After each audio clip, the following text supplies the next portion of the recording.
चढ़ती जवानी चारेच दिन के वो चारेच दिन के ना, चढ़ती जवानी चारेच दिन के वो चारेच दिन के ना, कर ले मोरे संग प्यार मैं छोड़ाओ जियत भर लेना, कर ले मोरे संग प्यार मैं छोड़ाओ जियत भर लेना। सुरता सता थे तोर छिन छिन मारे छिन छिन मना, सुरता सता थे तोर छिन छिन मारे छिन छिन मना, हो गे है तोर संग प्यार ए मेरी जियत भर लेना, हो गे है तोर संग प्यार ए मेरी जियत भर लेना।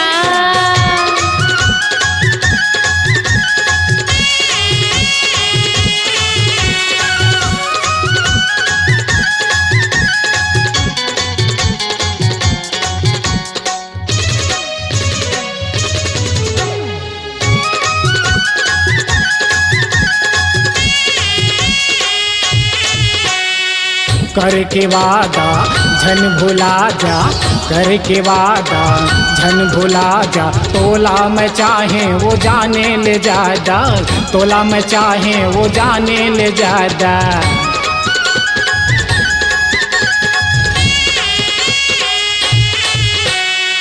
करके वादा झन भुला जा, करके वादा झन भुला जा, तोला मैं चाहे वो जाने ले जादा, तोला मैं चाहे वो जाने ले जादा। काटाऊँ महीना मैं दिन गिन के वो हाँ गिन गिन के ना, काटाऊँ महीना मैं दिन गिन के वो हाँ गिन गिन के ना, कर ले मोरे संग प्यार मैं छोड़ाऊँ जियत भर लेना, कर ले मोरे संग प्यार मैं छोड़ाऊँ जियत भर लेना।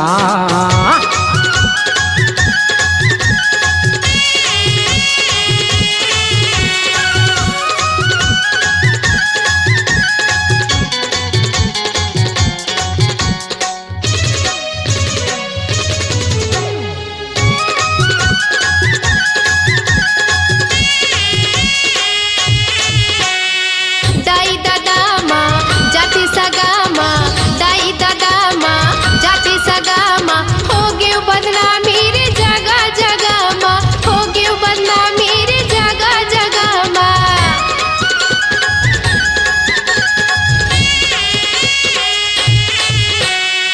दाई दादा माँ जाति सगा माँ, दाई दादा माँ जाति सगा माँ, हो गे बदनाम मेरे जगह जगह माँ, हो गे बदनाम मेरे जगह जगह माँ। कैसे जी हाउ मैं हाँ सुन सुन के रे सुन सुन के ना, कैसे जी हाउ मैं हाँ सुन सुन के रे सुन सुन के ना, हो गे है तोरे संग प्यार ए मेरी जियत भर लेना, कर ले मोरे संग प्यार मैं छोड़ाऊँ जियत भर लेना, हो गे है तोरे संग प्यार ए मेरी जियत भर लेना।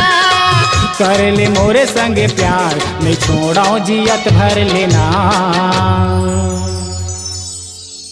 अपनी आवाज को दीजिए एक नया मुकाम।